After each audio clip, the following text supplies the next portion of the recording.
Call the May 15th meeting of the Person Board of County Commissioners to order at this time. Recognize that we do have a quorum. I will lead us in an invocation and ask Commissioner Palmer if he will lead us in our Pledge of Allegiance. So if you so desire, please pray with me.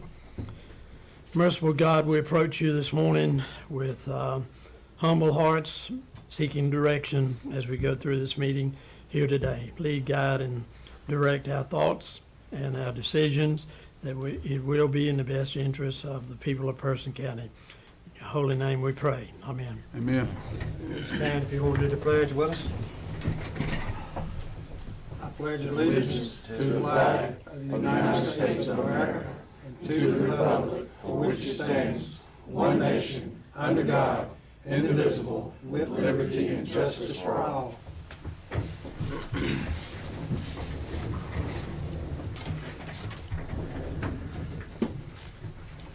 First, we'll address the discussion or adjustment or approval of the agenda as presented.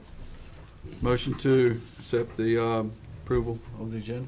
Chairman Powell, Yes. I would like to ask a question or two. Sure. I looked over the agenda again this morning, and the past meeting we had on page 14, conversion of landfill to a park.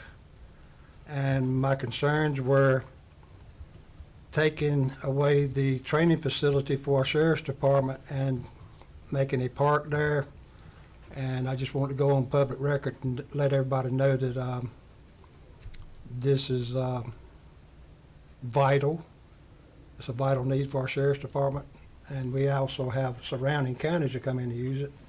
And I was assured this morning by our manager that it would be a separation between the two if we went forward with this. So I just wanted to make a note of that. Okay. So accepted. Do we need to place that on a future agenda? I mean,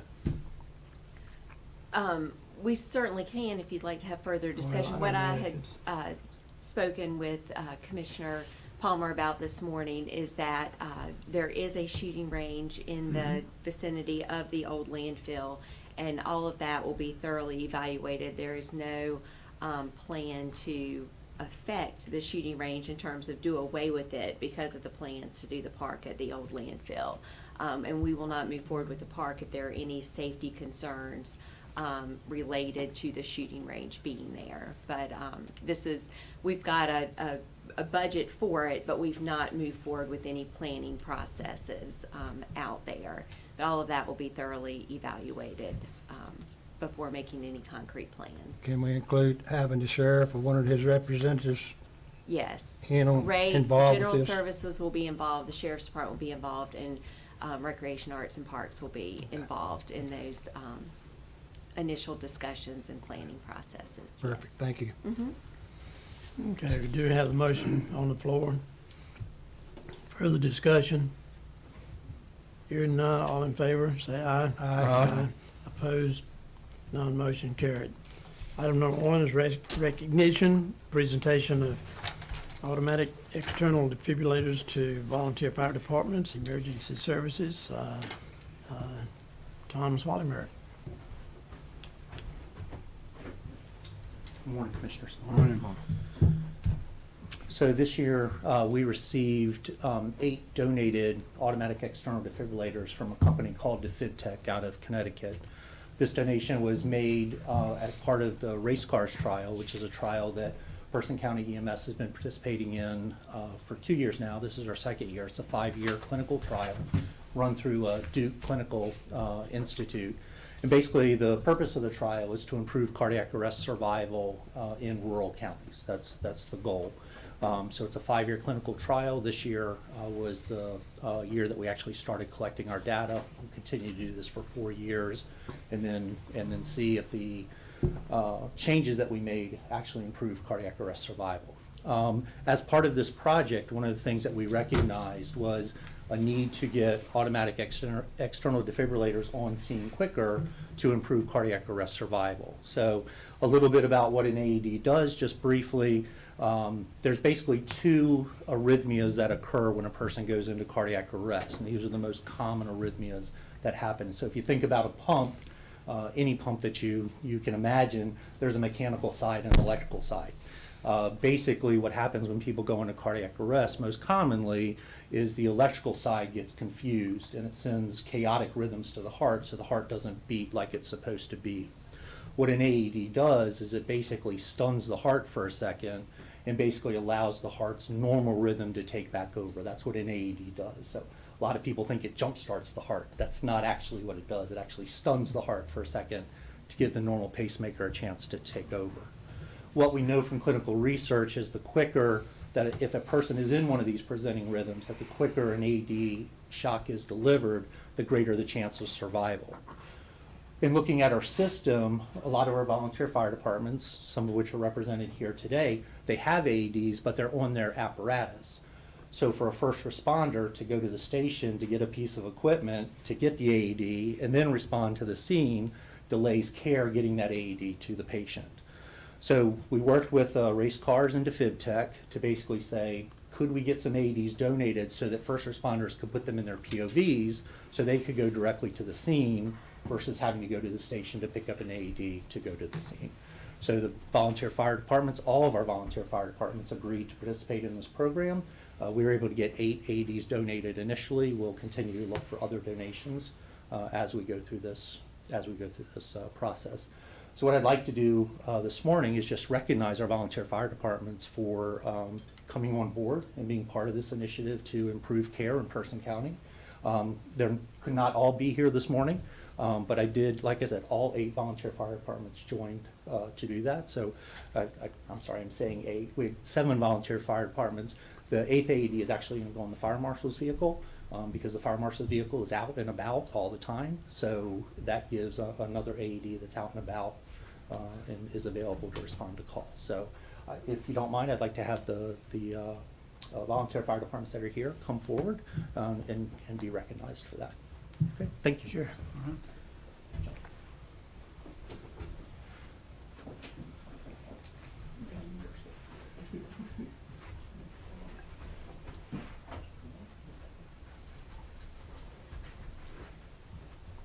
John? I'll take my point and go home. Get shut this thing.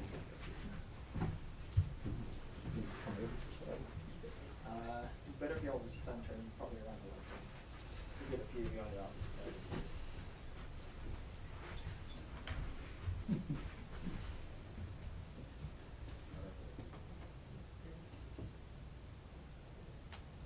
Thank you. Thank you, John.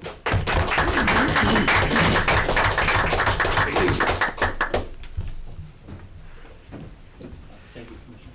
Thank you. Thank you for your efforts, and to secure those, there will be a huge benefit as you go about your emergency services to the people of Person County. Appreciate your efforts there again. At this time in our Commissioners' meeting, we have 10 minutes set aside for public comment, 10 minutes of time to express concerns for citizens and what's on their mind, and we have only 10 minutes set aside. Do we have speakers today? We do. We have one from our audience who would like to speak, Ms. Teresa Ahrens of Elderberry Lane, Ridgemont, would like to speak to the board this morning. Okay. That'll be fine. Come on up, please. Yes. So no one else, so you have the whole 10 minutes if you like. You don't want to give me 10 minutes? First of all, thank you very much for letting us speak, and thank you for the work that you do on behalf of the community and the county. My name is Teresa Ahrens. I am a new resident not only to Person County, but also to North Carolina.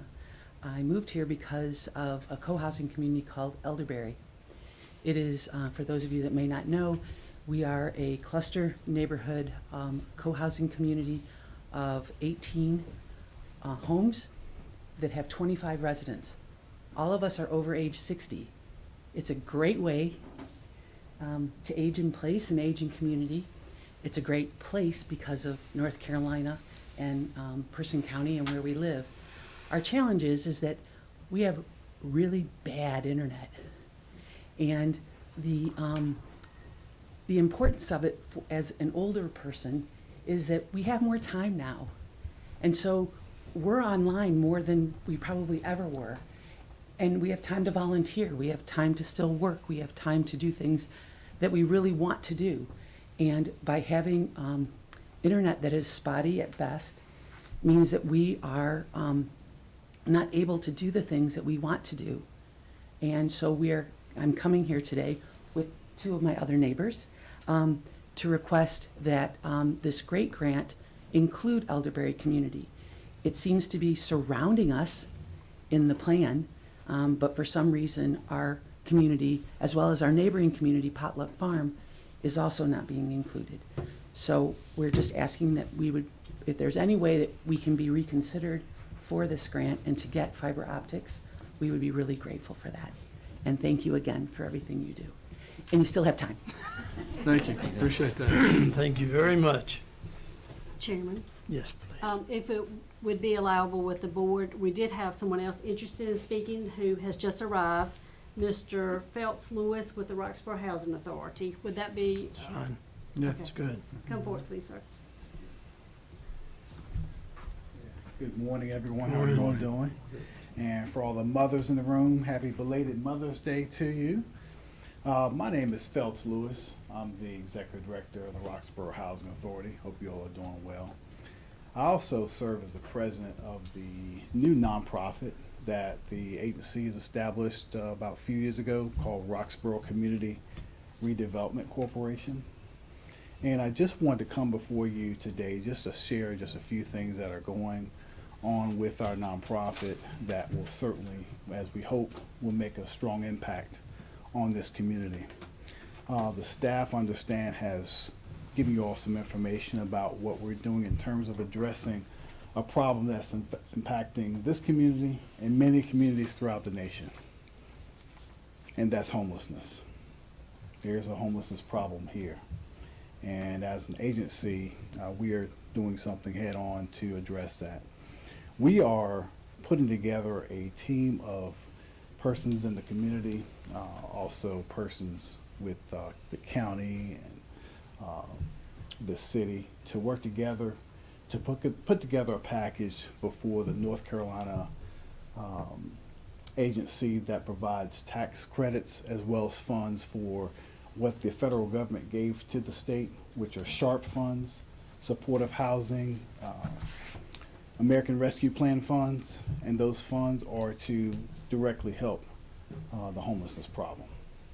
We're going to be proposing, we're going to be putting an application for 2 opportunities they're providing for different agencies. One is providing for permanent rental housing. There's about $7 million available for that. And there's also money available for a non-congregate shelter, up to $3 million. And RCRC will be putting an application together for both opportunities. And I'm coming before you to share with you that there's momentum behind this. We've acquired, or we actually have been approached by a landowner to acquire land to support both projects. We have an architect engineer that we've identified to help us with site plan and different things to make this project come to fruition. And we do have the support from the local community to make an impact. So I'm not coming before you with a direct ask, but I just wanted to inform you about what's going on. There are people here that are very much interested in addressing a very much need for this community. And we just look forward, once we get to, we're going through the first part, which is a pre-application process, which is due the end of the month. And once we get over that hurdle, which we feel comfortable we will, we'll be providing more information for you about our preparation for a full application. And we'll ask to be on the agenda to get support from you. But I just wanted to let you know about what's going on here. There's a lot of momentum. And we just want to do something tangible to directly address a problem that we all know exists, and that's homelessness. And I look forward to interacting with you. If you have any questions, feel free to give me a call or email. And I thank you for your time. Thank you. Thank you. Appreciate it. Item number 2 on the agenda is a motion to approve the consent agenda as presented. Motion moved. Have a motion, further discussion or any discussion? Hearing none, all in favor say aye. Aye. Opposed? None, motion carried. Item number 3 on the new business is Zytel grant, or Great Grant, presentation by Brian Hunt, Assistant County Manager. Recording in progress. Good morning. Good morning, sir. Thank you for allowing me to come forward and kind of introduce the true presenter for the Great Grant presentation this morning. I will share some preliminary information, which of course you all are already cognizant of or aware. But the Great Grant, which stands for Growing Rural Economies with Access to Technology, that agreement establishes terms for the use of grant funding provided by the North Carolina Department of Information Technology. The grant that has been awarded to support the broadband expansion here in Person County has been awarded to Zytel to assist with infrastructure costs related directly to the expansion of broadband services. Zytel Chief Operating Officer Rodney Gray wishes that he could be here in person this morning. However, he is unable to do so, but will be joining us virtually.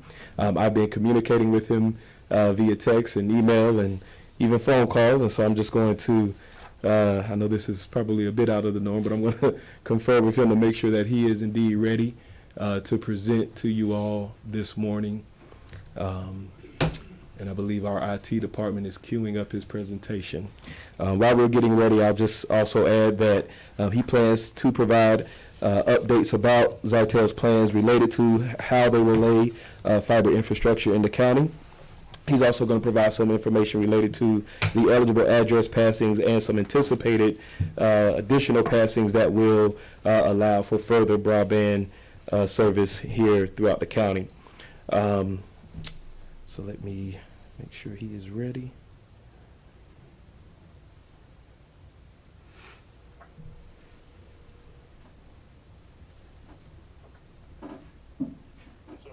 Hey, Rodney, are you indeed ready to give the presentation? Yes, I am. Okay. So if you can log into that link, our IT department is ready to admit you, and then we will go from there.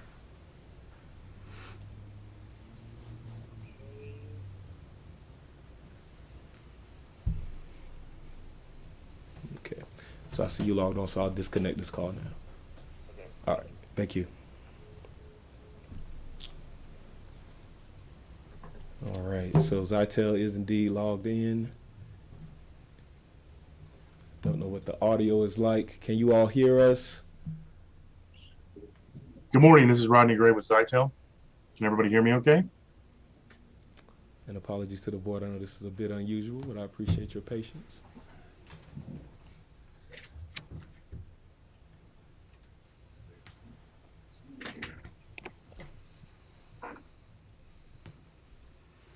Can everybody hear me okay now?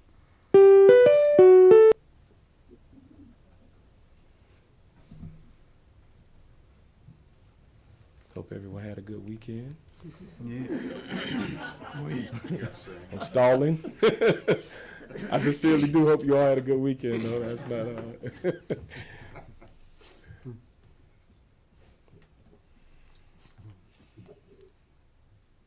Can everybody hear me okay now? Yes, we can. So, good morning, commissioners and everybody in presence. I'm sorry. I apologize for not being able to be there in person, but my wife did not wish to get up at 5 o'clock in the morning and drive me all the way to Person County and wait and then drive me home while my car is in the shop. So I apologize for that.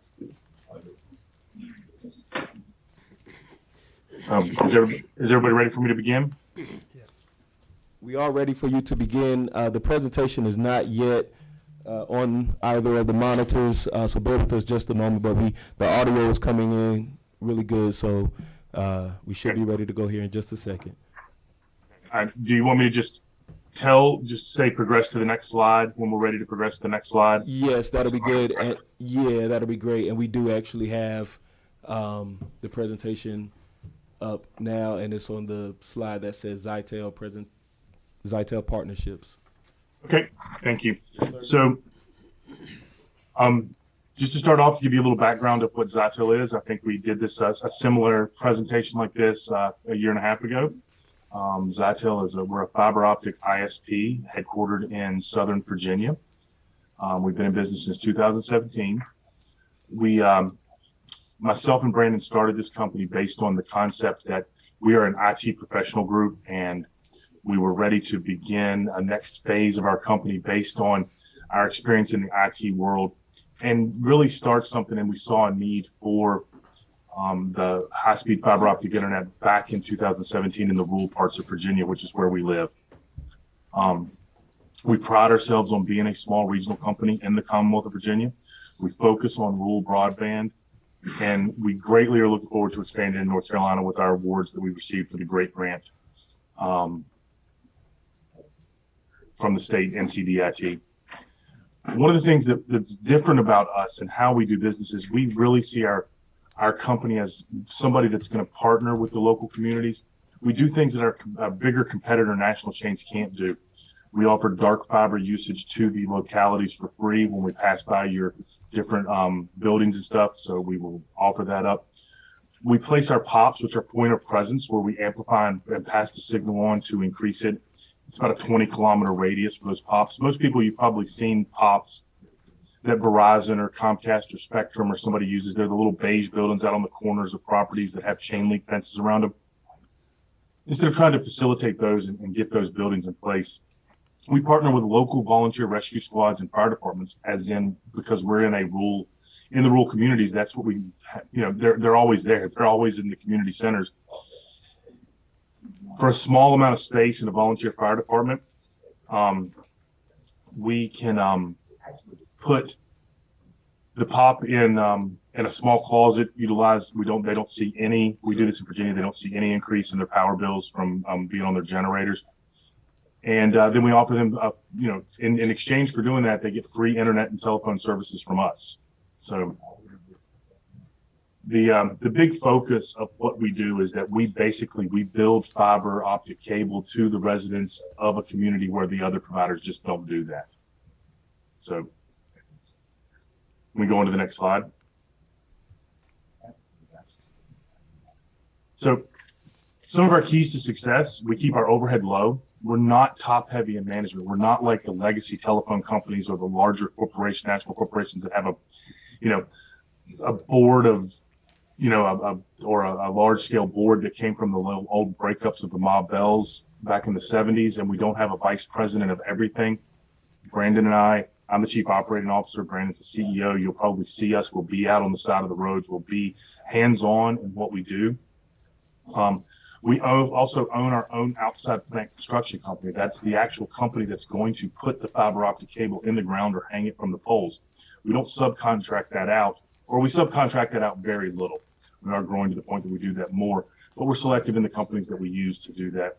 We don't have large-scale contracts with the national providers to put fiber optic cable in the ground. We keep our overhead small, and we pass those savings on to our customers, and also the way we do business. The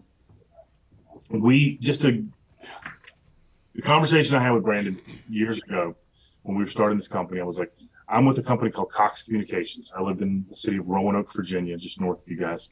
Every 2 years, my cable bill and internet bill jumped over $250 a month. I'd call them. They'd tell me I wasn't in some special introductory rate, and I have to threaten to leave and go somewhere else, which there were no competitors. But I still have to go through that process to try to get a more affordable bill for my internet service and cable television. We don't do that. We don't treat our customers that way. You're always going to be on a month-to-month contract with us. You're always going to get the best price that we offer to everybody. And we're super flexible in how we can offer those services to our customers and our local government partners. One of the things that's different about us, we don't come from an old school telecommunications background, and we've tried to morph that company into a fiber optic internet company. We have 20 years of IT and network security experience.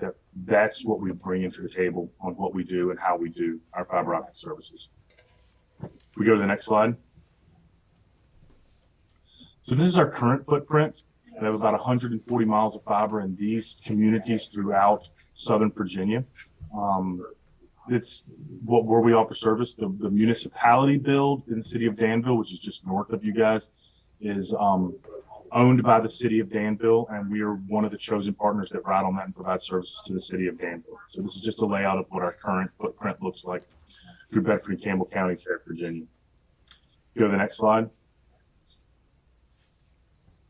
This is what we're 60 to 70% into building right now. This is all those other slides minus the Danville slide are going to be interconnected in over 420 miles of fiber that we're building in Bedford County alone for their VODI grant, Virginia Telecommunications Initiative, which is their version of great grant that we won in 2022. We're about 60 to 70% through it, and I can say we're in the top 5 of all the partners that were selected for every county in the state of Virginia. We're in the top 5 for completion status and going to complete on time. Our goal is to complete 2 months ahead of schedule on an 18-month build. We're still on track to do that. There are other providers up here that immediately, once they won the grants, they applied for a 36-month extension. We did not do that. We started building right away. So go ahead and go to the next slide. This was our original proposal that we put forward for great grants for Person County. There were going to be 2,800 eligible addresses, which were the ones that were considered unserved and underserved, which were counted as the addresses that were going to be funded by the grant. The total passings that we have, which are the total addresses that we would pass with fiber that we can still offer service to, was going to be close to just over 5,500, 105 miles with the build. Total project cost of 5.4. Person County was going to put in 1.2 million for a county cost per passing of $441 per citizen to provide high-speed fiber optic internet. We can go to the next slide.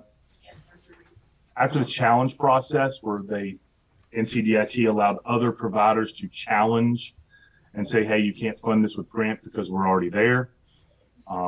They let other providers were able to challenge it. We did that process or the build that we had proposed did get cut down significantly. So, but it still got awarded. It's 655 eligible addresses, but we're still going to pass 3,365 total addresses in Person County for approximately 70 miles of fiber build. Total project cost of just over 2.2 million. The nice thing is that the grant funding is still going to be significantly higher. So the split between what the county has to put in and what Zytel has to put in is only about at $170,000 each. County cost per passing to bring fiber optic internet service to over 3,300 citizens is only $50.77. So we can go ahead and go to the next slide. This is a quick look at what the map is. This has already been through engineering. This is where the fiber will be laid. We're going to try to get this incorporated into a better GIS system so it can be posted on our website and everybody can zoom in and see the roads, the specific roads we're going to be building fiber on. But this is where we have the planned route to go.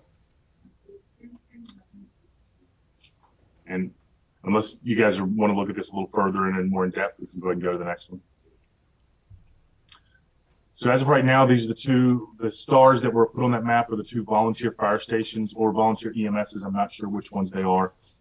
Timberlake Volunteer Fire and Rescue and Roxborough Fire Department. We have not contacted them. We have not reached out to them. This is just, we want to reach out to them, and that's one of the things that the county can work with us to do and set up a meet and greet so we can talk about whether we want to facilitate a pop there. There may be other places that are going to be better. I know that Person County has their own data center and some dark fiber that we are going to try to incorporate in here to increase this build and do some different things. So go into the next slide. This shows the eligible addresses that we're going to pass. This is the ones that NCDIT counted as unserved and underserved, and shows the cluster of homes that were part of the grant process when in consideration. Go into the next slide. And this is all the addresses that we're going to be able to service, so that are along that fiber route that we'll be able to provide high-speed internet service to. All right, let's go to the next one. The current pricing structure for our services, been this way for just over a year. We don't anticipate anything changing, but this is what it will cost for residential service and small business service. We're completely synchronous, so if you get the gig service, you're going to have 1,000 megabits download speed. 1,000 megabits upload speed. We can also provide small business service that changes the SLA and gives them a better service level agreement on services. All the prices at the bottom of what we charge for equipment. We do free basic installation and free modem usage, so there's no increase in price. We do have enterprise rates available for large-scale industrial parks, large-scale customers, and what that means is they're not a distributed split fiber model. They don't share their fiber optic cable with other people along the route. They would get an independent, isolated strand of fiber all the way back to the POP on their own PON off the shelf, which is a guaranteed. Plus, they get less than 24 hours on their SLA for the enterprise level service. Go and go to the next slide. So this is a slide that is a little outdated because part of it is not coming soon. We do offer streaming television services now. You guys can visit our website at zytel.com. We've partnered with a company called Vidgo. We currently offer their premium television services, which is a streaming service. So you bring your own equipment. There's no equipment to buy or rent from us. You get up to 5 simultaneous streams in your home at one time.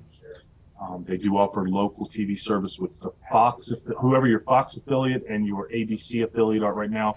They're in negotiations with CBS and NBC, and they should have those before we get to the point where we're ready to turn customers up. So you will get all 4 of your primary local channels in the Person County area, wherever those are out of. For our television offering, we do offer you can look at our pricing on our website, but basically we're about $10 cheaper per month than what you can actually go directly to Vidgo and buy it from them when you bundle it with our internet services. We're also going to offer a residential basic 50 plan, which is a $30 per month plan for 50 megabits up and down, which is double the FCC definition of broadband.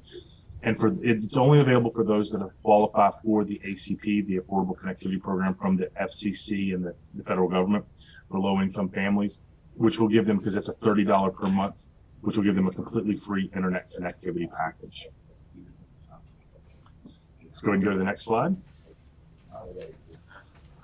So one of the biggest things that we do here is that we offer a 1,000-foot drop from the splice point on the side of the road to your home. So we will put 1,000 foot of fiber optic cable in the ground down your gravel driveway or through your yard to get to your home for free. Above 1,000 foot, we still only charge $1 per foot. And one of the nice things is we have the ability as a local small provider, we have the ability to be flexible in how we work with you on those construction costs. Because let's say you're a half a mile long driveway, which I know in Bedford County, we have a lot of farming communities, a lot of farms where they do have a half a mile long driveway. It's 2,500 to 3,000 foot to get to their house. Some people just can't afford a $1,500, bill on the first month of their internet. They can do that if they can afford it, and then they can stay a month-to-month customer. But the way we do that is you can contract with us for 36, 48, 60 months to be a customer. You immediately get a 25% discount off that cost above 1,000 foot, and then we just take it and divide it by 48 months and an additional, $14, $15, $17 per month, depending on the distance, to get service to your house. So there's very low cost to get hooked up because all the installation, the inside wiring stuff inside your house is free. Next slide. And that's all I have. If anybody has any questions for me, I'd be happy to answer them. I have one question, sir. Yes, sir. You mentioned multiple news channels, NBC, ABC, CBS. Yeah. Do you have Newsmax?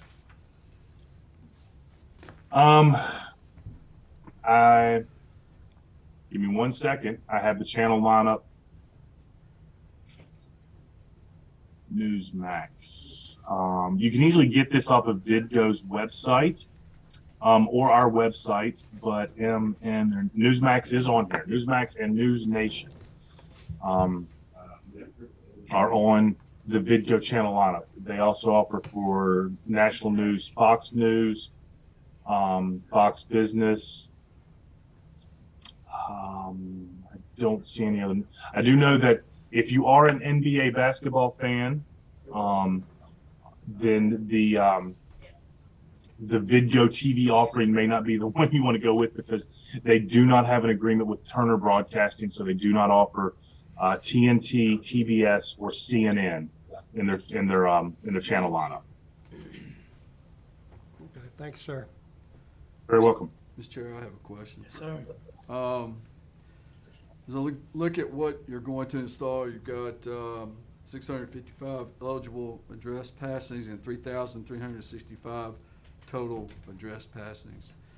And you got 69.3 miles of fiber. When are you looking at starting this construction and installing the fibers? So right now, the tentative plan is that we are still working with NCDOT and with the local power companies in both Person County, Caswell County, and Halifax County, because we're going to start all three of those simultaneously. There's a little overlap in your power companies and your co-ops. So we're trying to get the joint use agreements for where we're going to go aerial, work with NCDOT to get our permitting to go into the ground. And once we get that in place, which we're expecting in about the next 45 to 90 days, we will start building in Person County. This is a 2-year project, as an NCDIT gives you 24 months to complete the project. With a 70-mile project in Person County, we expect the construction phase to only take about 6 months. I know our citizens want sooner than later on this, so hopefully you will push and try to get this going as quick as we can. The 6 months construction does not mean we will wait 6 months for construction to be completed to turn up customers. We will start from the POPs and have them lit up by our providers and build out from the POPs. As soon as we get your neighborhood fiber in the ground, we pretty much can start drops and start installing customers as we're building the primary mainline fiber. If it's lit up in a neighborhood or down the street, we can go ahead and start turning up and installing customers. Yeah, thank you. And I know that there's still a lot more people that need coverage, and I don't know what our plans are, if there's other grants that we can go for.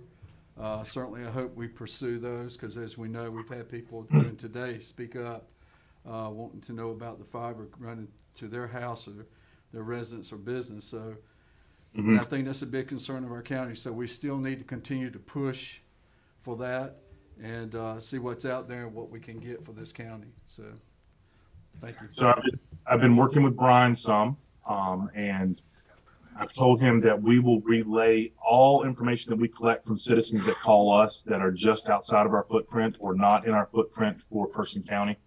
We can relay that information over to Brian, and that way you can work to build a listing of areas that you know are unserved and underserved, because I know there is a round 2 of the great grants from 2023 that can be for some counties released and still awarded. They're waiting for round 2 to finish before they open up the CAB grant. I can't remember what CAB stands for. CAB works a little different than Great Grant, and we will be more than happy to work with you guys on the CAB funding, but that is going to be published. There will be an RFP put out by the county, by Person County, saying we want to provide service in these 6 or 7 areas or wherever it is you guys choose. And then the different providers will respond to that RFP, and the county will select the provider they want to partner with and go to NCDIT and apply for the funds to cover that bill. So the CAB funding, the CAB grant is the next big grant that's coming from the state and the federal government with a lot of the remaining COVID funding that they still have to build broadband infrastructure. Thank you. Commissioner questions? Chairman Powell, I do have one more. In regards to Vice Chair's mentioning of our citizens' concerns this morning from Elderberry Lane in Rougemont, does your current construction map show this as being part of your current plan? It is not. We stopped. It was originally part of the first part of the grant, but it was cut by NCDIT as a already served area. But we have gotten a lot of phone calls and a lot of emails. I think we have 43 residents already signed up within that small little area. It is I would say it's about an eighth to a quarter mile off of our footprint to build into that community. It is one we would consider, one we would highly consider to build. At the same time, we're building this. The issue with that is it's kind of the old adage, you cut off your nose to spite your face. If we build it early in this process and service that community, then it makes that community completely ineligible for any type of funding in the round 2 of great grants or into the CAB funding. And it is a densely packed little community with about 50 homes that would, if it's included into a grant funding, then it would make the whole proposal look better. But if it is an area that you guys want built right away and don't want to wait for the state, because the state can drag their feet along with the feds to get that money down, then that is a community that we could definitely consider building at the same time with this, because it is in the grand scheme of things, it's a microscopic amount of fiber. We're talking about an eighth of a mile to extend to the entrance to those roads, and then another mile and a half worth of fiber to put down in the ground to service those communities. So it's not a large scale investment by us or the county to get that fiber pushed out. It just does make that area and all those addresses ineligible to be included in a future grant consideration. What would the process be of getting this taken care of? How would you have to apply for grants? Well, you have to wait for NCDIT to release the grant. Approval. Yeah. To make for when NCDIT is ready for the CAB grant funding. Great grants has already been submitted, and I don't know what, like, I think there were 3 or 4 providers that applied for great grants for Person County. Every county won their best proposal, and then they're going back to see if there's money left to go to round 2, to see if the number 2 proposal for each county will come in. So that area could be covered by your next best provider. I haven't seen those maps to know. It could also be that, and then once that's done, then the NCDOT will say, hey, okay, you guys have an opportunity to go for CAB grants. Here's the process. Here's what you need to do. Or we could just build it. Or if you guys want to facilitate something just between us and the county and say, hey, it's a half mile. We're going to make a resolution. Tell us what it's going to cost to build into that neighborhood, and we'll assist in the funding from the county perspective with the general fund to build into that area. So I haven't talked to engineering. It'd be something I have to discuss with Brandon to see if it's something that we would just undertake and do ourselves at the same time we're doing construction. All of the above are still a possibility. One thing, if let's say we do get approved for round 2 funding, is it possible for these same communities to be left off because of pre-existing facilities in the area? I mean, if that's the intent, is it possible that they could be denied again? It could be. I don't know who. I mean, if we just run through an example, we were approved and we had this community in our original build, and whoever protested that build, let's say it was Spectrum, and Spectrum protested it as an already served community. That means the protest would work for whoever. If Brightspeed was the number 2 recipient and a second round of great grant gets awarded, that protest would still be into effect. If Spectrum wins the round 2 and they were the ones that issued the protest, then they couldn't build it with grant funds because they have admitted and said, we already provide service to this community. So it's a very delicate situation when the ISPs do that. We never issue protests and don't protest areas 1 because we only build where we're not at. So it's all hyperbole. I really hate to speculate on what could happen for that community, but I would imagine that community is not going to be eligible for round 2 of great grants because they were already in a protest pocket that was pulled out of the great grants eligibility. It doesn't mean that the next provider that's awarded great grants doesn't go on the road that's passing right by the entrance to their neighborhood. It still can't turn them up. It does not mean that they're ineligible for CAB grants, because there's a whole different challenge process for CAB grant, and the standard for what unserved and underserved for CAB, from what I have heard, is going to be set at a higher standard. So before, I think areas that were eligible that are currently considered eligible for VDSL service, which is like 25 meg down, 3 meg up. That was considered served for great grants purposes. I don't think these are going to be considered served for the CAB grant that's coming down in late 2023, early 2024.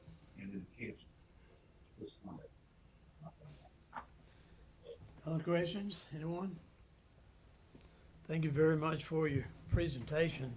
I know Commissioner Perrier and I have been talking about this topic for longer than either of us want to talk about. This is some of the best news I've heard in a long time as far as countywide connectivity, and I know we aren't covering the whole county and aren't covering some of those concerns, and my suggestion there would be for you people that are in that unserved category right now, underserved, to communicate with our assistant and county manager, and we'll keep trying, moving forward. Want to do the very best we can for our people, and we certainly depend on our connectivity now even more than we did 20 years ago, a great deal more. So again, appreciate your efforts and all that have been put into this. Mr. Chairman, Yes, sir. just for the record, can the speaker, for those that are at home streaming, watching this meeting, or listening to it, can he provide the best contact number for them to contact the company so that they can be put on record as to as unserved? I sure can, because anybody is welcome to call us. Our the best way to get in touch with us is our phone number here in the office is area code 540-328-1970. So once again, 540-328-1970. You can also get on our website at zytel.com. That's ZITEL.com. And there's all kinds of forms and things that you can fill out there to contact us and reach out to us, and we'll call you back. We'll talk to you about what our service is. We'll share the maps. Everything we have is readily available to the public. We post our pricing and everything right on our website for everybody to see. And I will tell you that this is not what the map that you see here for Zytel in Person County is. This is just the beginning. We won great grants for both Halifax, Caswell, Northampton, Warren, other counties right there around you guys, and we're going to connect the dots between all the counties.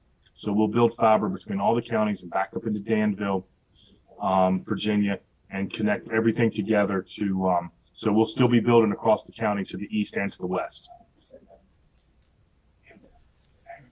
Okay, very good. Thank you. And just as an FYI, the CAB stands for Completing Access to Broadband. So, Thank you. All righty. Thank you very much for your time. Have a good day, sir. Thank you. Take care. Item number 4 on our agenda is presentation of fiscal year 2023-2024 recommended budget manager Kathy. Let me step down here and get my copy. I have a printed copy, but it Okay, may and I not have be one. exactly like what you're using. Okay, and Brenda is passing out budget books for all of the commissioners.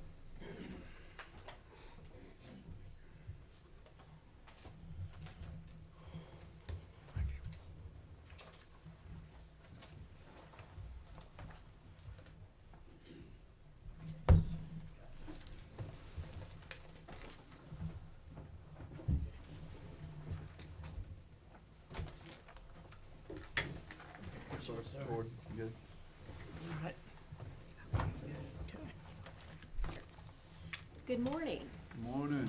I am pleased to present you with the fiscal year 24 county manager's recommended budget.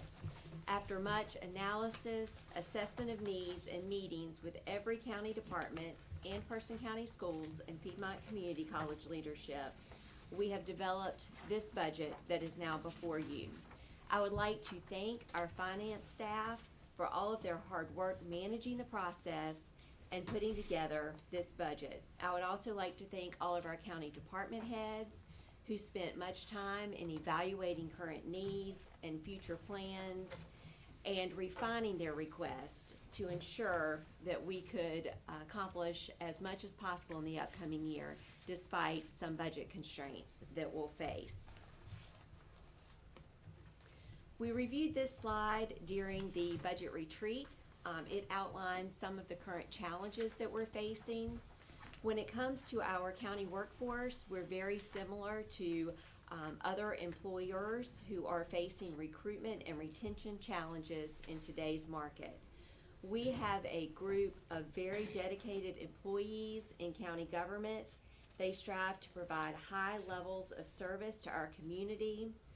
They see the needs that are there, they hear the wants of our community, and they seek new ways to serve and improve the quality of life for all of those who live, work, and play in Person County.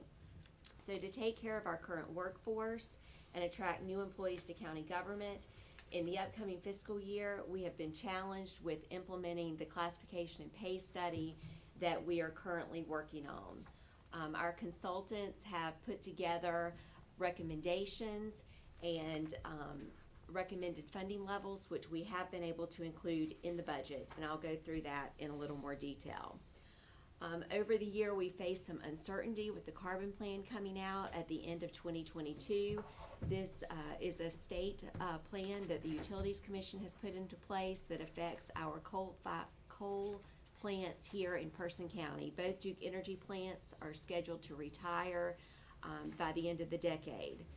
We have been in very routine conversation with Duke Energy representatives. We understand that they are looking at a variety of different options for replacement generation at both of those plants.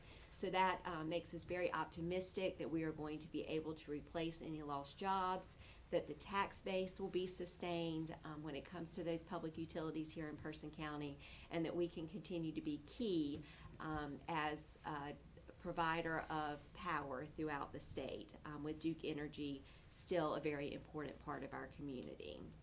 So we have gotten additional information over the last few months on that particular item. With the CIP, the board has approved a plan for the upcoming year, and there is funding in the fiscal year 24 budget to implement the year one of the 5-year plan next year. So these do address many of our outstanding needs for the county, for the community college, and for the school system. But there are still many needs that we were not able to incorporate into the plan, many large ticket items for all 3 entities, and we'll continue to evaluate various funding options for those large capital projects. With economic development, we continue to focus on opportunities to attract business, create new jobs and opportunities in Person County, and grow our tax base. There continues to be interest in the Person County Mega Park and other desirable locations within the county. And you as a board have reserved $2 million of our American Rescue Plan Act funding for economic development for future projects. So as far as other progress that's being made on your priorities, the next slide is the priorities. Just to recap those, we discussed these at the retreat. The board has had these priorities in place for the last couple of years and wanted to keep them in place for the upcoming fiscal year. So improving broadband connectivity is one of those priorities at the top of the list. Improving school facilities, maintaining the tax rate, supporting the airport, and improving the economic development process. So just to give you a little more detail about progress that has been made towards these priorities. With economic development, I mentioned some of the progress that has been made here recently and ongoing activities in that area. The fiscal year 24 budget does maintain the current level of funding within the Economic Catalyst Fund. So this fund supports site development and infrastructure needs for current and future projects. It includes $245,000 for designated incentives payments and $1.4 million for discretionary development needs. So that's the current level of funding for that, and we plan to continue that into fiscal year 24. And then you have the ARP funds in addition to that. When it comes to the airport, which also is very much connected to your economic development priority. Over the past year, we completed construction of the corporate hangar at the Raleigh Regional Airport at Person County. We are currently in the process of finalizing a 5-year lease agreement for that hangar. We launched a new website for our airport, and the environmental assessment phase for the runway extension project is currently underway. Other priorities, with the broadband connectivity, you just received the presentation from Zytel this morning. The construction, as he stated, will hopefully begin in the next 45 to 90 days. And we still have $2.58 million in ARP funding reserved for future grant matches, for if we receive a second round of great grant funding, for the CAB program. So we have funding available that we can leverage to work with the private providers to continue to expand broadband throughout the county. So of the original $2.75 million that was reserved, we'll put $170,000 of that towards Zytel's project, and the $2.58 million will remain. As far as maintaining the property tax rate, our board, you did commit to increasing the tax rate by 1/4 cent to fund debt service for school system improvements, facility improvements. We plan to issue debt in the upcoming fiscal year in the amount of $38 million for safety and accessibility improvements at Person County Schools facilities. So this budget maintains otherwise the current tax rate, which is 72 cents, and we would build the 1/4 cent on top of that. But otherwise, we've come in as close as possible to maintaining the current tax rate. In fiscal year 24, within the CIP, you are funding a variety of projects for both the schools and the community college over and above that debt issuance. So moving on to what our budget looks like for the upcoming fiscal year, we are seeing growth in the budget. In the general fund, we would be increasing from a $71 million budget to $73.3 million. That's a 3.3% increase. Overall, our entire county budget, which encompasses other funds as well, would be $93.1 million. This is an increase of $5 million over the current year. It's 5.6%. This overall increase is still under the amount of inflation that we are experiencing. In 2022, the CPI increased by 8%. Over the last 12 months is up 5.8%. So we are coming in below that. We are dealing with a variety of challenges when it comes to rising costs to do business, but we did put this budget together, keeping it within the revenue growth that we're anticipating without needing to increase the tax rate. So we do have a variety of revenue sources that we utilize for putting together our budget. As you'll see, the largest percentage there is in property taxes. That's 53.7% of our general fund revenues.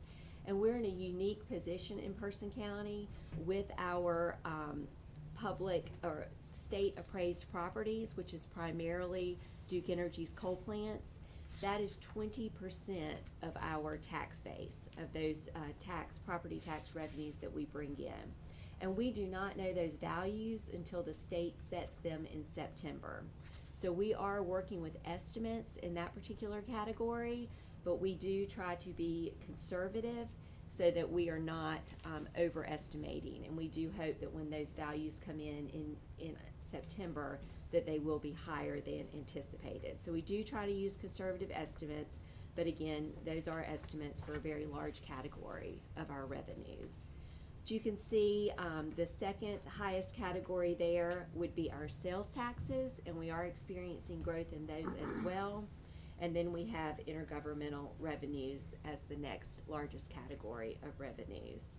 And those primarily come from the state and federal government. We do have increases in our tax base over the past year. So our overall tax values have grown by $174 million.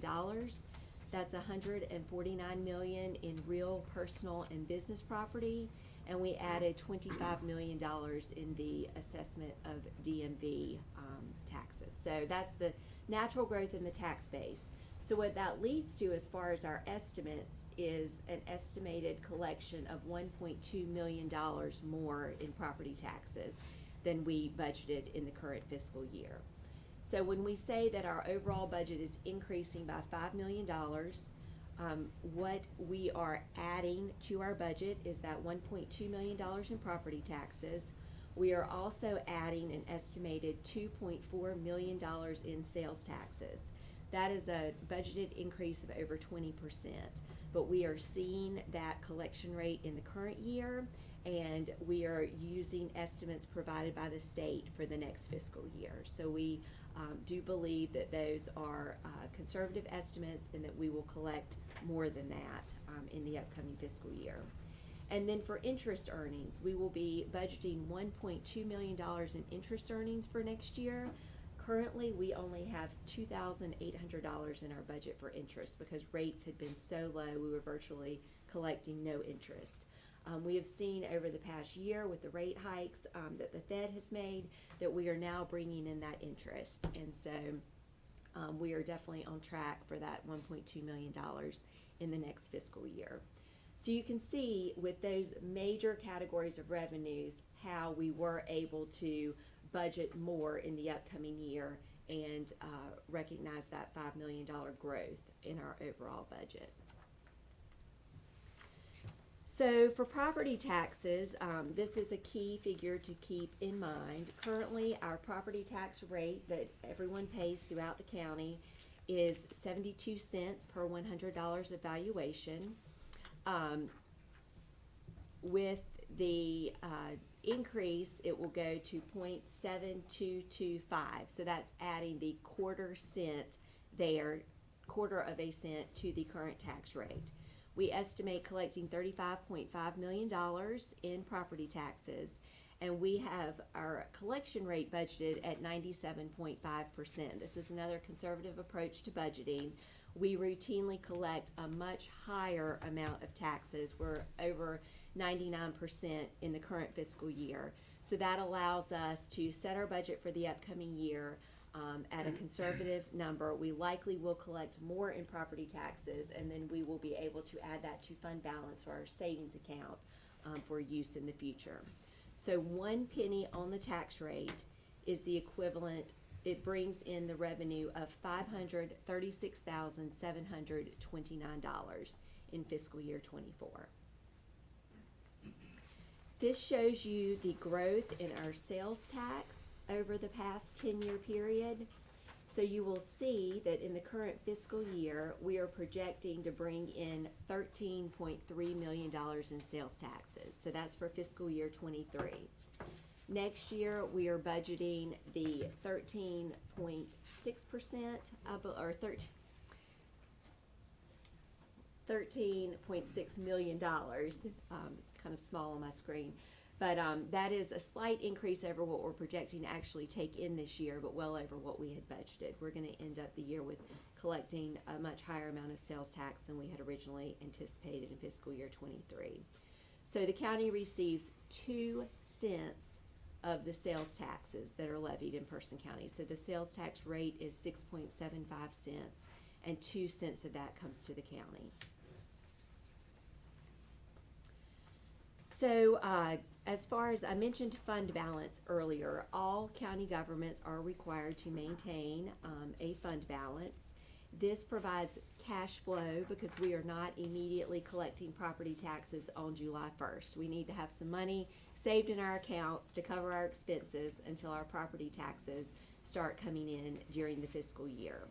This fund balance also provides for unanticipated expenses or a loss of revenue. So we want to make sure that we maintain a healthy fund balance. It's an indicator of the health of our organization's finances, and it can affect bond ratings, which are very important when we go to borrow money, such as the financing that we're going to do for the school system this year. So best practice when you do allocate fund balance is to limit that to one-time, non-recurring expenses so that you do not have to count on using it year after year for ongoing expenses. So we have an adopted financial policy to maintain 25%. That's our goal of fund balance, 25% of our budget each year.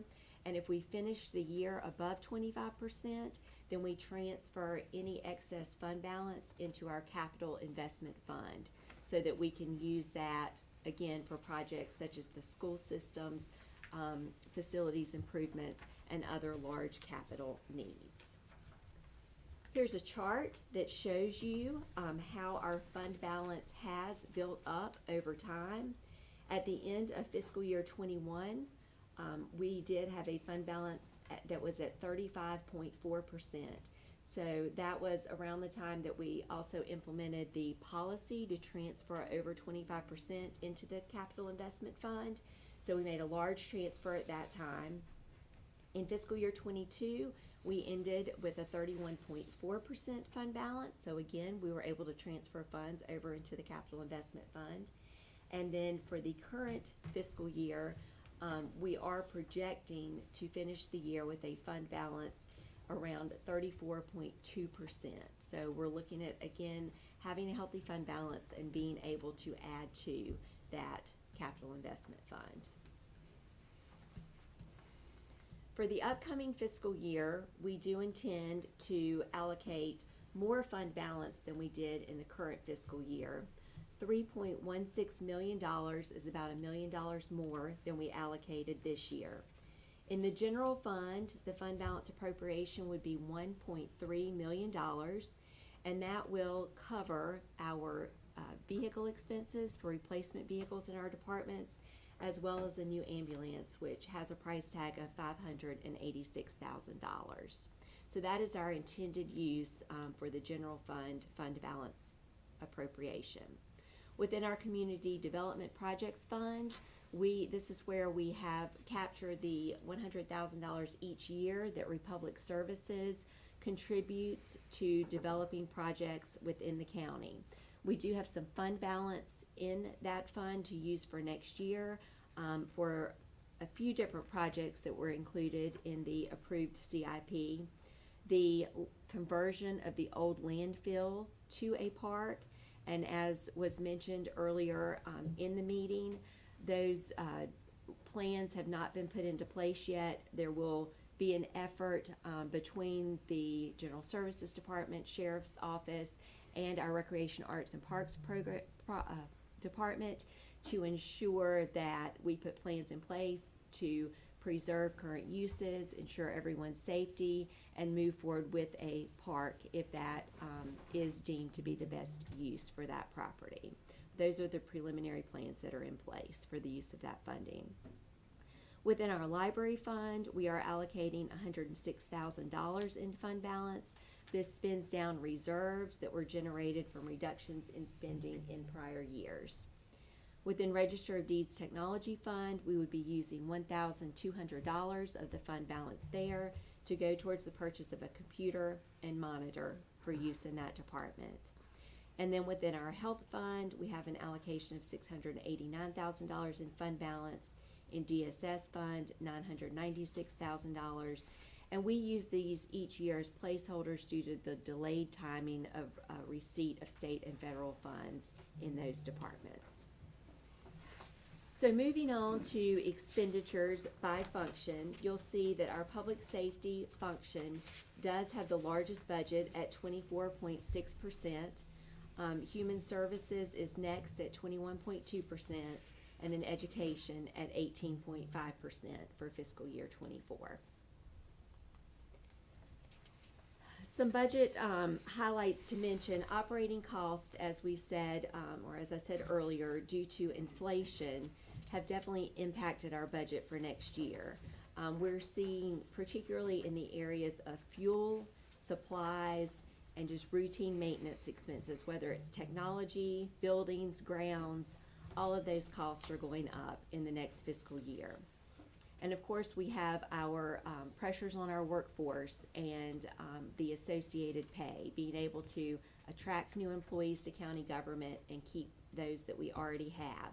So implementing the classification and pay study is a big driver in next year's budget. We also had many requests for new positions in order to accomplish our work, and also replacement vehicles, because we have not put quite as much money over the last few years into replacement vehicles, mainly due to budget constraints as well as supply shortages and not being able to get the vehicles that we would have liked to have had. A few other things that I would like to highlight in the budget for organizations that are not county departments. Forestry requested an increase in their budget due to higher personnel expenses and also funding our part of a new vehicle purchase for the 2 employees who are assigned to Person County and work here in our building. For the senior center, we are building an increase for their operations. That would bring the county contribution up from $88,000 to $100,000 for the senior center.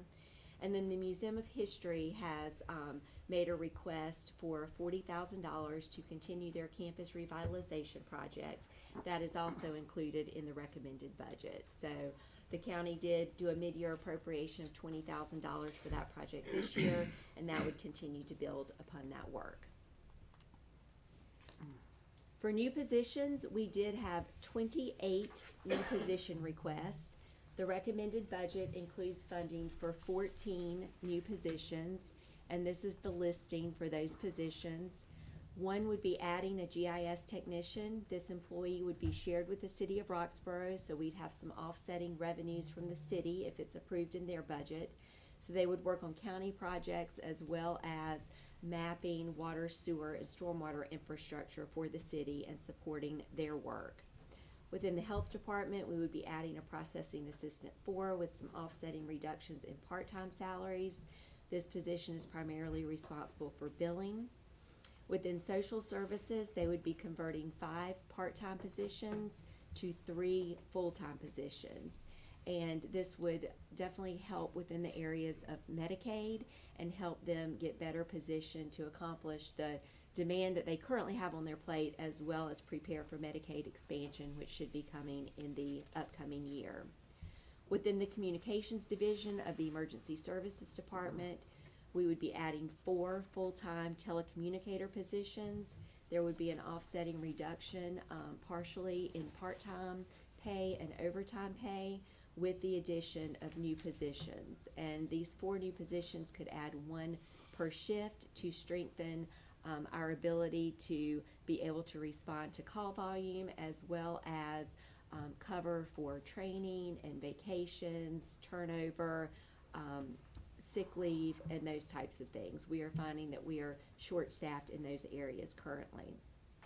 Within recreation, arts, and parks, we would add 1 full-time parks maintenance worker, which would be a complement to the current full-time staff member that we have in that area, who also works with a variety of part-time individuals to accomplish that work.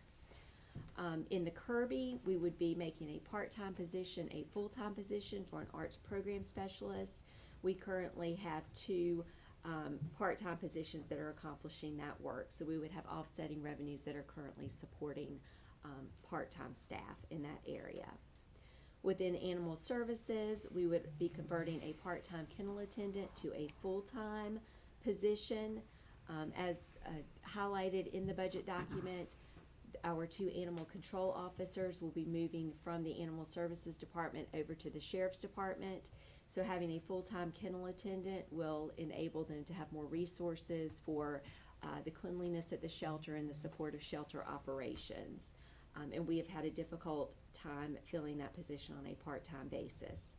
And then within the PATS department, we would be adding 2 full-time transit specialists. We would be no longer having the need for 4 of the part-time positions that we currently have.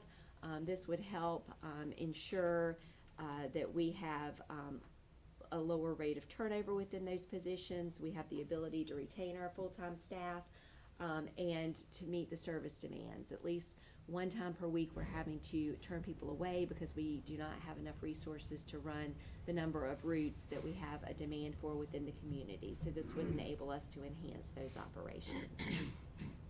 So those are the recommended 14 positions that are included in the budget in front of you. As far as vehicles are concerned, we did have 30 replacement vehicles that were requested. The recommended budget includes replacement for 13 vehicles.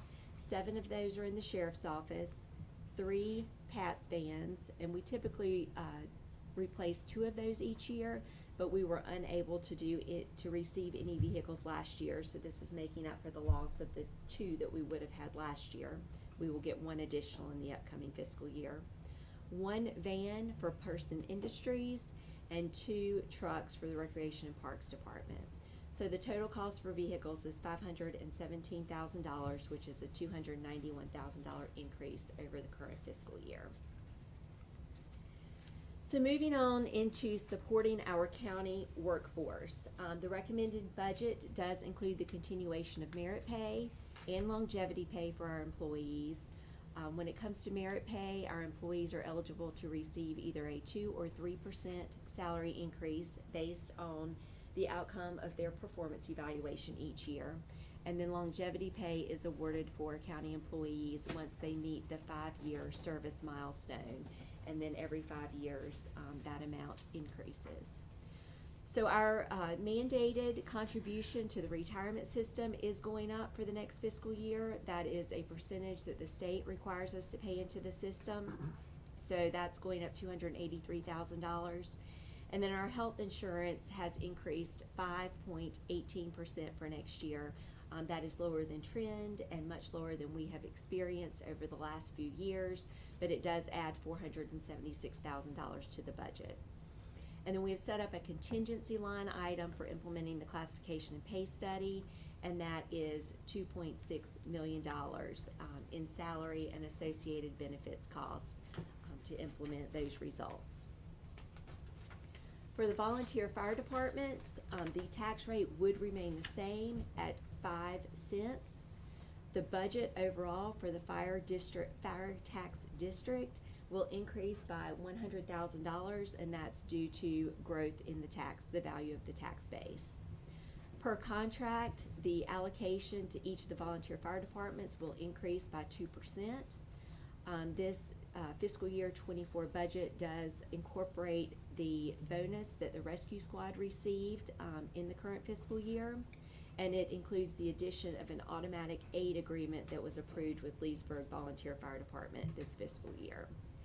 There is an unallocated line item that's funded at $266,000, and those funds can be used in fiscal year 24 for ISO bonus ratings, for the bonuses for the rating reductions. We have 3 volunteer fire departments that are scheduled to be inspected in August. Those are the final 3 to be inspected, and we anticipate that they will lower their ratings, which will result in savings for our homeowners and will reflect the improvements in the services that they have made, working hard over the years to be able to have these inspections. So they would be eligible for bonuses if they reduce their ratings. And the budget does continue part-time staffing at the $790,000 level that we have budgeted this year. For the school system, we did receive a request from the school system for current expense budget of $12.55 million. That's a 15.6% increase over the current year's current expense. The recommended budget includes a $12 million budget for current expenses. That's 10% more than they are currently budgeted for this year, but it does not fully fund their request of the $12.55 million. For their capital request, they requested $575,000. That's a $62,000 increase over the current year, and the recommended budget includes $555,000, which is a $42,000 increase over the current year. The CIP funds improvements at Person High School and related contingency funds, installing cameras in all schools, and a new roof for South Elementary. And then our budget includes the debt service for the $38 million in debt that we will be issuing. So in total, in the upcoming fiscal year, the budget for Person County Schools, as far as the funding that they would receive from the county, is just over $28 million. 12.745 of that will be debt financed. And then for Piedmont Community College, we are fully funding their request for current expenses, which is $1.4 million. This is an increase of about $44,000 over the current fiscal year. Their capital request is $70,000. That's a $10,000 increase, and that's fully funded. So all in all, including the CIP, the funding that Piedmont Community College will receive in the upcoming fiscal year is $2.3 million. Next steps in the budget process. So you have your hard copies in front of you. So you have time to take those and digest them fully. You can certainly follow up with me with any questions you may have or points you'd like to discuss. Our budget public hearing will be on June 5th during our regularly scheduled board meeting.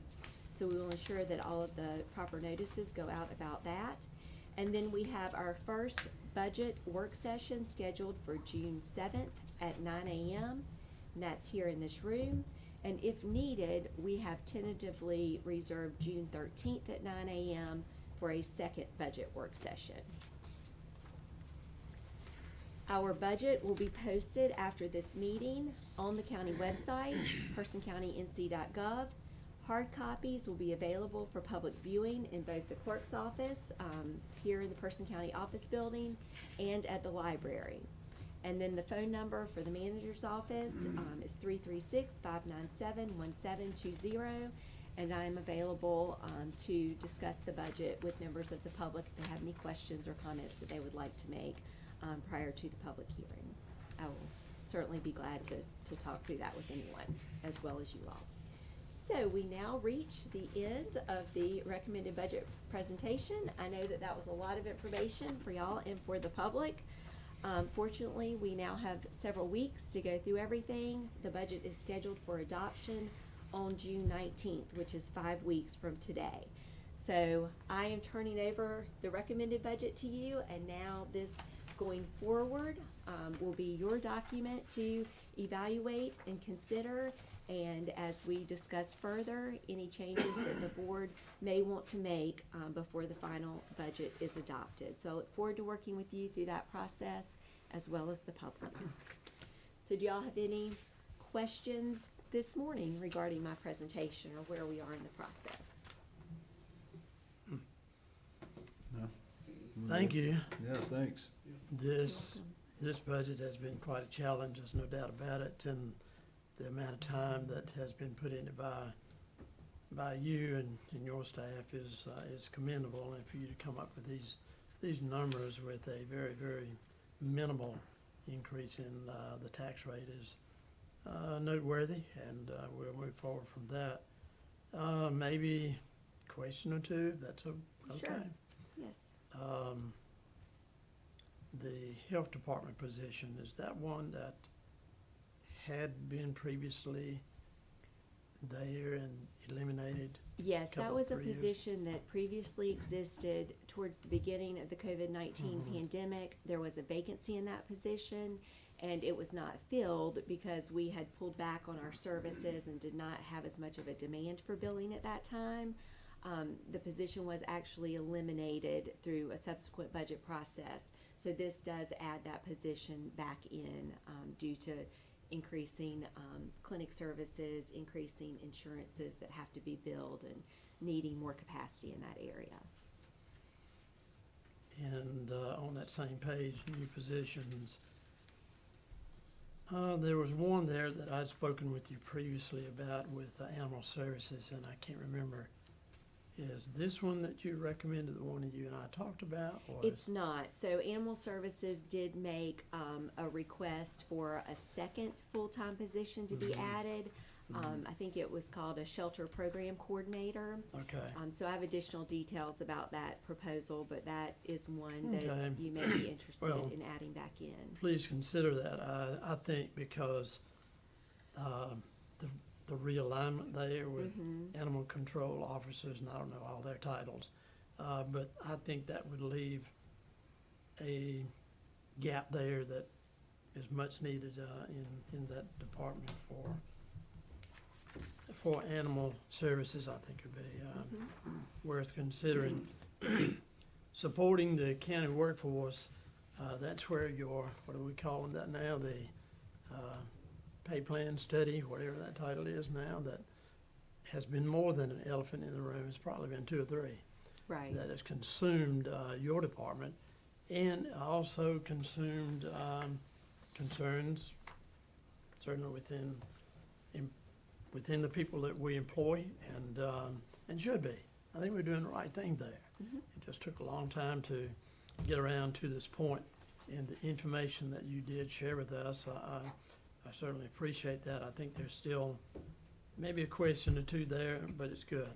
And speaking of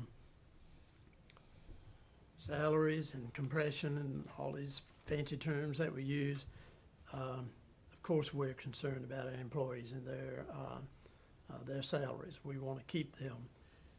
And to do that, that's one, and that's maybe only one of the things that we need to do as a county, is to be sure that we are as close to being competitive as we can. We don't have the resources that other counties do. And I look at the counties around us that was involved in that study.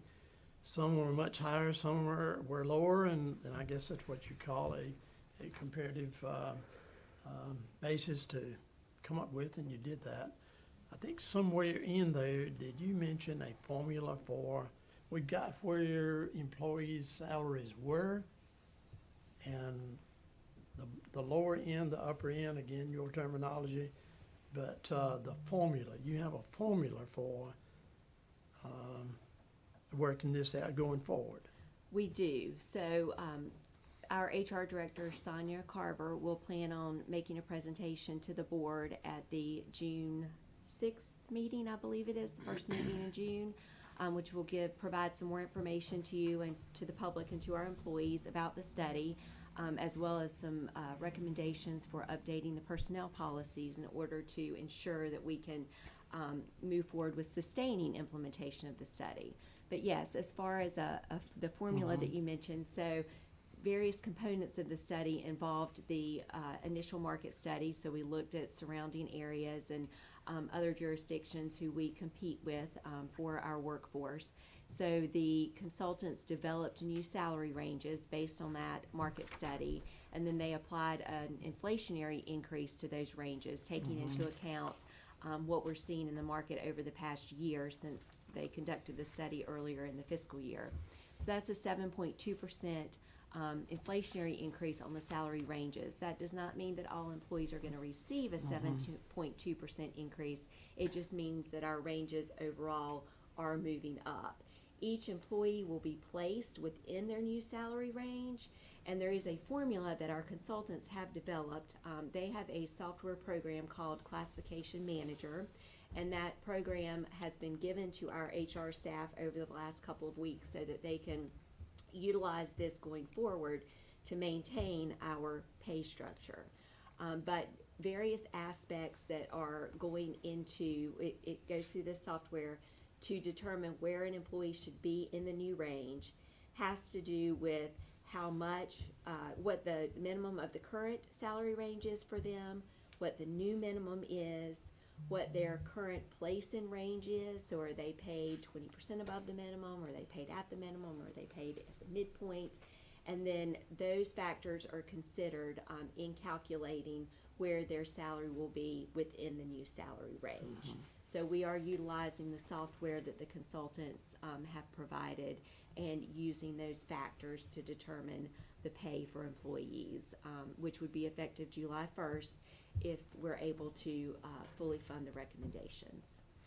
And I think there's been some confusion and misconceptions about a percentage of pay increase, and you just hit on that point. Yes. That's So 7.2.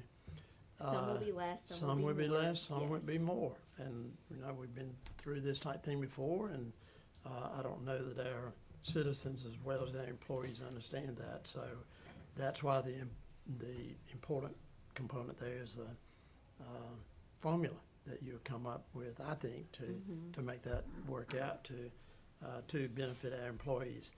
And I think, you know, here again, the overall plan is commendable, and to be able to plug in $2+ million to work out this pay plan is commendable to you and your staff.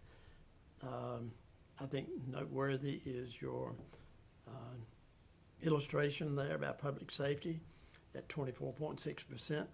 Illustrates this board's continued support of public safety in Person County.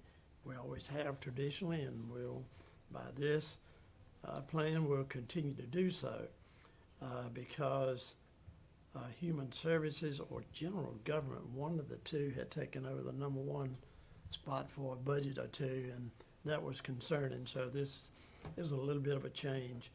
Education, I still have a concern with at 18.5. I know we plugged in a lot of money there.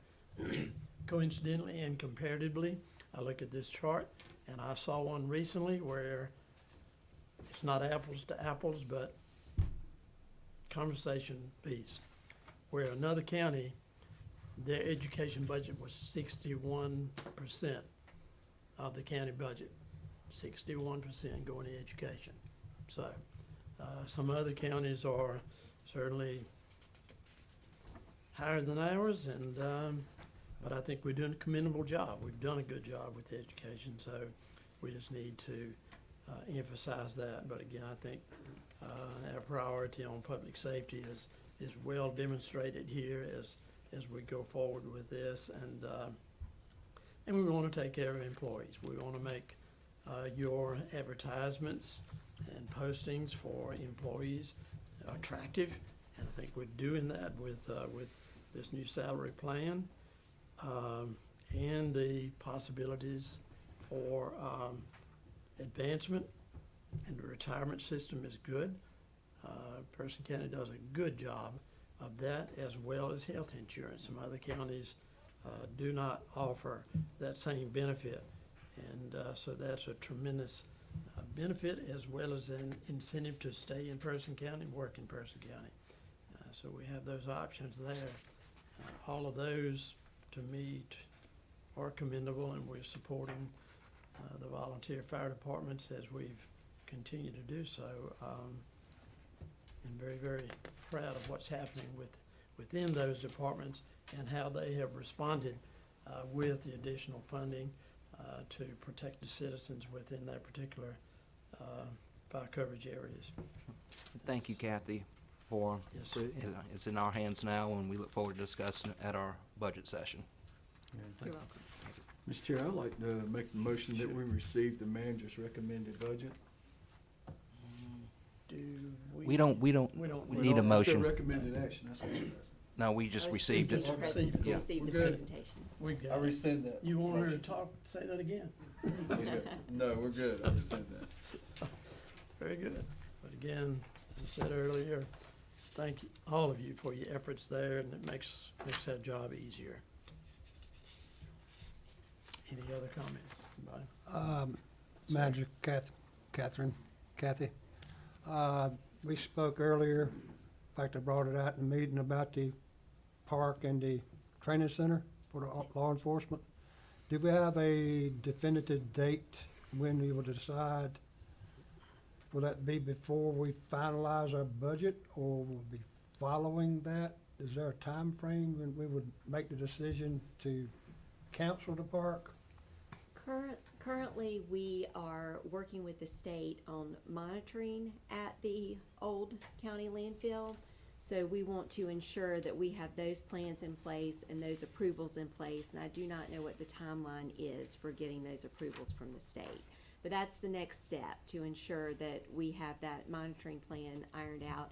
And then we will have some subsequent conversations around planning for the park, which will involve all those parties that I mentioned earlier.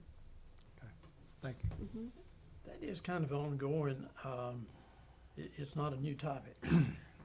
And some grants have been applied for that specific area? or Not for that specific, That one, okay. that is All right. the budget has been established within that community projects fund. Okay, But there may be grant opportunities in the future if we do proceed with just it.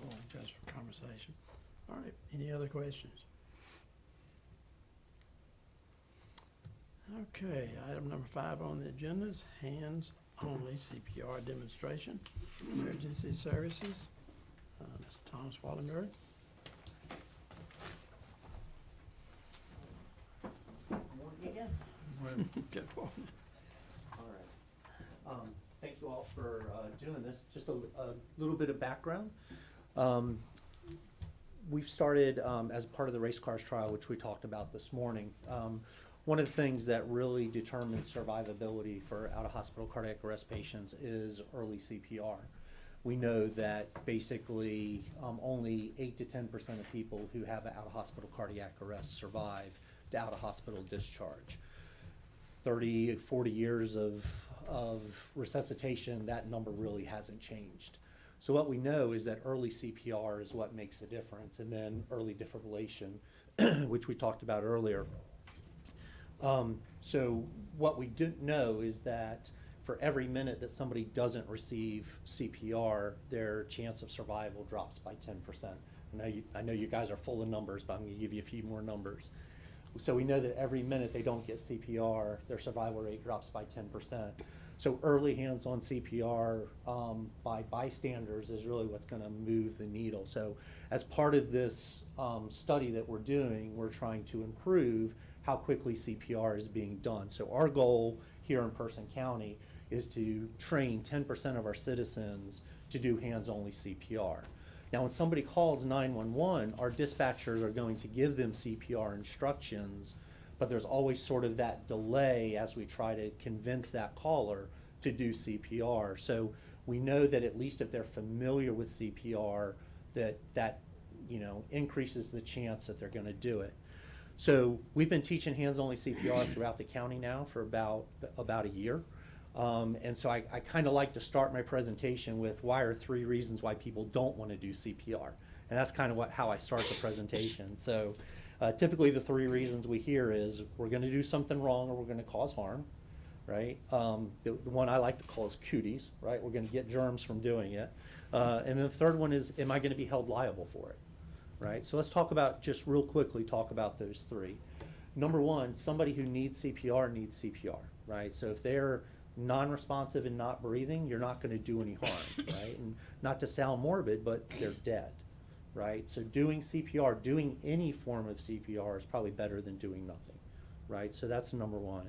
Number 2, the reason we call it hands-only CPR is we've taken away the breathing component, the mouth-to-mouth component. That component's been taken away. We don't even teach that to lay people anymore. And what we have found is the reason that lay people don't want to do CPR is because of the mouth-to-mouth component. So we've taken that completely out of the equation. The clinical science behind that is right now, if you were to go into cardiac arrest, you've already got oxygenated red blood cells in your body. So as long as I move those oxygenated red blood cells around, there's no need for me to do mouth-to-mouth. And what we found is people are 40% more likely to do hands-only CPR than they are to do CPR with mouth-to-mouth. And the third reason is liability for our attorney here. North Carolina, just like every state in the nation, has a Good Samaritan law that basically says if you are trying to help someone and you're not being grossly negligent, then you're protected by the Good Samaritan law. So again, if you're trying to do CPR and you're doing it to the best of your ability, you're protected by the Good Samaritan law. So that kind of takes the liability away. So working with human resources, what we've started doing for our county employees is all new employees, we teach them hands-only CPR and we teach them how to use an AED as part of their new employee orientation. Moving forward in this year, one of our initiatives is going to be doing annual CPR and AED training for all county employees as sort of an annual recurring basis, just to keep them familiar with it. All of our county buildings that have staff in them have AEDs, to keep them familiar with them, know how to use the AED. So, if we have an unfortunate cardiac arrest event in a county building, they'll know how to respond to take care of each other. So what I'd like to do as part of this is train you guys how to do hands-only CPR, if you don't mind. So we have some friends behind you.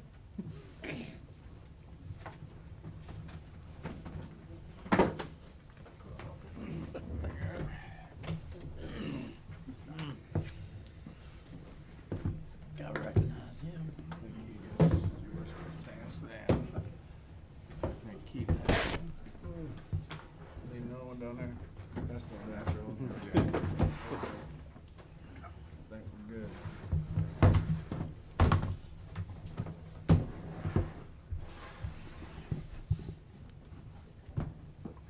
Okay, and one of the things that we like to teach, well, ma'am, I think you can just stop. That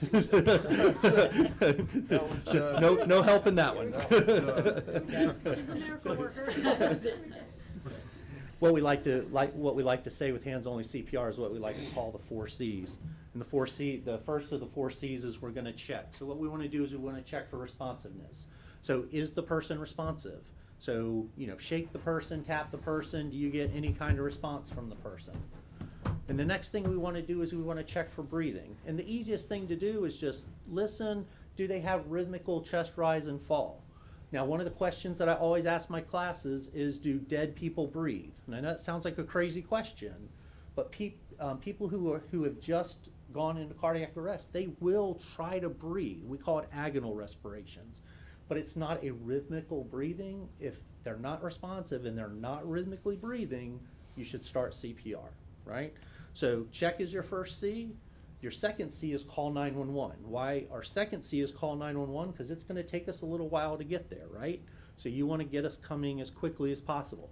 So what we try to tell people is take your cell phone, call 911, put it on speaker, and put it next to you. Why? Because our telecommunicators are going to give you CPR instructions. So just put it on speakerphone and they're going to talk you through this process. So the third C, so we've got call, we've got check, the third C is compress. So doing CPR is a relatively simple skill. So what you want to do on your mannequin is probably going to be easier if you stand up. What you want to do on your mannequin is you want to put your hands in the middle of the chest. Anywhere up here in the middle. What you want to avoid is this little arrow looking thing down here at the bottom. You want to avoid that right there, but anywhere up here in the middle of the chest, and you want to take your hands and you want to lock your hands like this. Okay? You're going to put them in the middle of the chest and you're going to push down about 2 inches.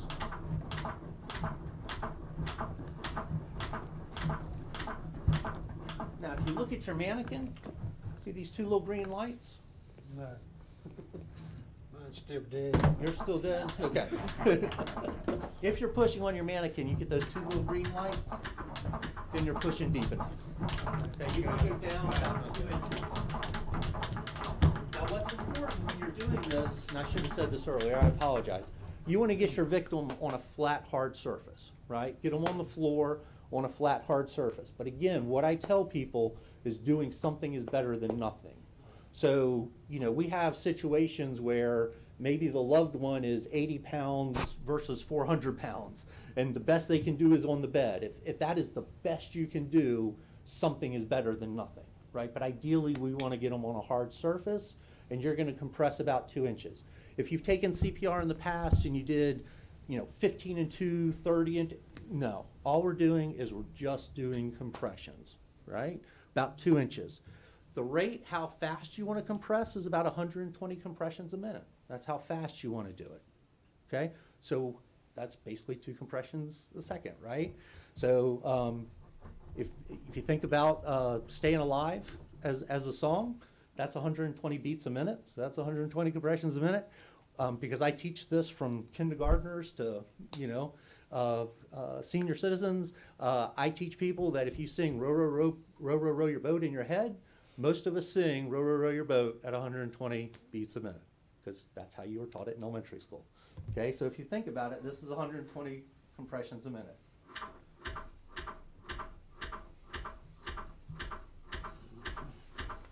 That's 120 compressions a minute. So try it with me. Ready? Begin.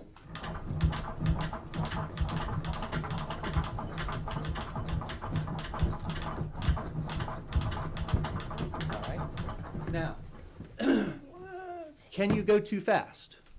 The answer is yes. Because remember, when you compress down on the chest, you're pushing blood out of the heart, right? So when the chest wall comes back up, blood has to come back into the heart, so your next compression is effective. If you're going too fast, you're not allowing blood to come back into the heart enough to make your next compression effective. So we got a lot of adrenaline, right? If this is your loved one, you've got a lot of adrenaline going, right? So it really is important that in your head you're thinking whatever you need to think that's 120, because again, I've seen people and they want to do CPR and they're trying to do this. Okay, two things are going to happen. A, it's not effective. B, you're going to wear yourself out. This is tiring. You're going to wear yourself out really quickly. Okay, so we really just want to steady 120 compressions a minute. Okay, how long are we going to do CPR? How long are we going to do it? As long as you can. As long as you can, right? So you're going to do CPR until help arrives, right? CPR until help arrives, or just you physically can't do it anymore. And sometimes that's reality, right? But till help arrives or till you physically can't do it anymore. Again, we're not counting 30 to 2, 15 to 2, any of that anymore. Just steady compressions. Again, if you call 911, telecommunicators are going to talk you through this. They have a metronome. They're going to help you keep the tempo. They're going to talk you through this process. The fourth C is to connect the AED. Now, part of this and why we try to teach this, even to our county employees, is the reality is this. 70% of cardiac arrest happen in the home. They don't happen in public. So the reality is, if you're going to be doing CPR on someone, it's probably going to be someone you know or someone you love, right? So most of us don't have AEDs in our home, but the fourth C is to connect. So if you're in a public building, when you call 911, they're going to say, hey, there's an AED located here, send somebody to get it. While you're doing CPR, somebody's going to go get the AED, connect the AED while you're doing CPR, and then let the AED run through its process. Okay? Any questions? Very good. All right. Thank Very you, Jim. good. Thank you very much. Appreciate it. Where do we put Just settle. Billy and Sally? Thank you. Thanks, Tom.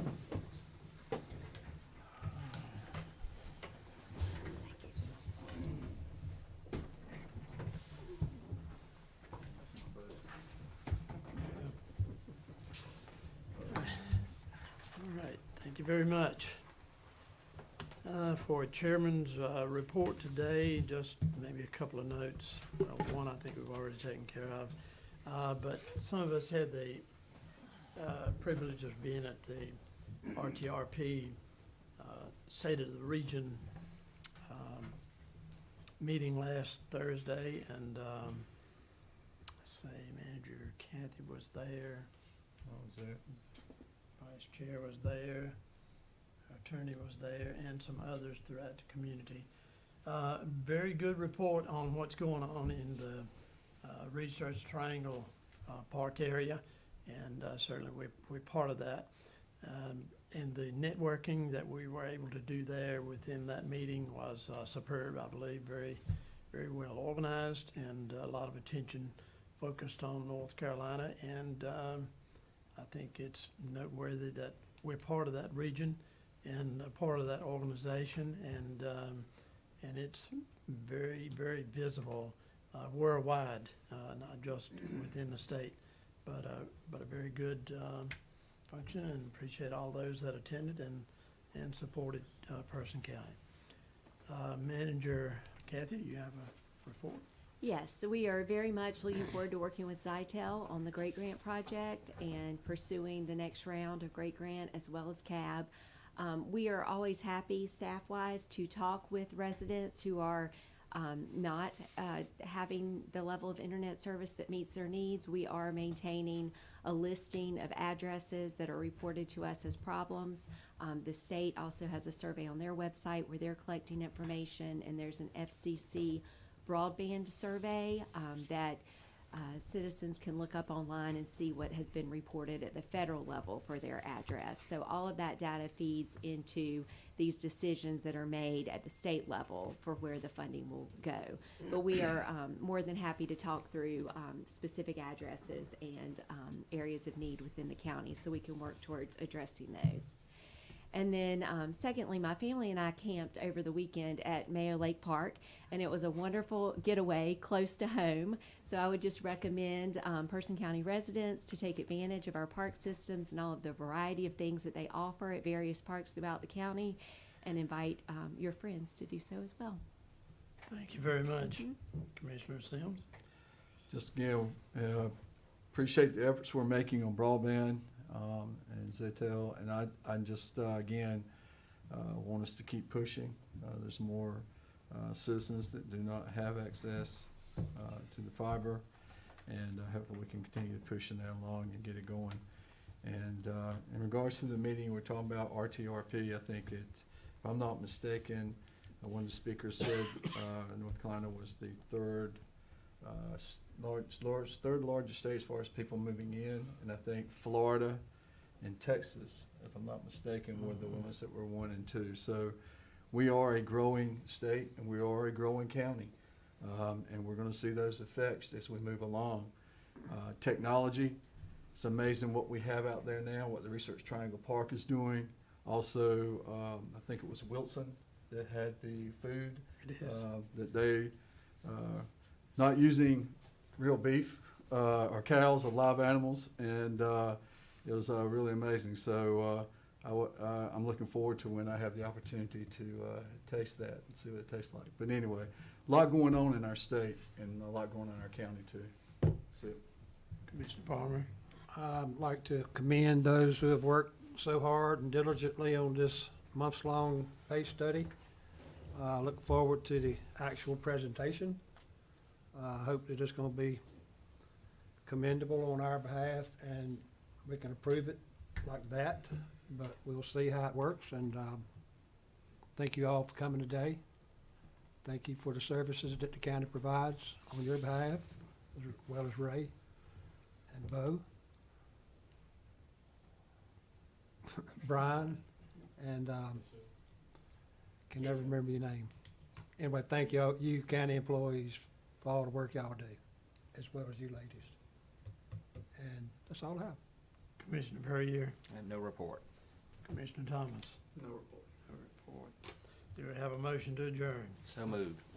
Have a motion to adjourn, any discussion? Hear none, all in favor say aye. Aye. Opposed, none, motion carried. Thank you, everybody.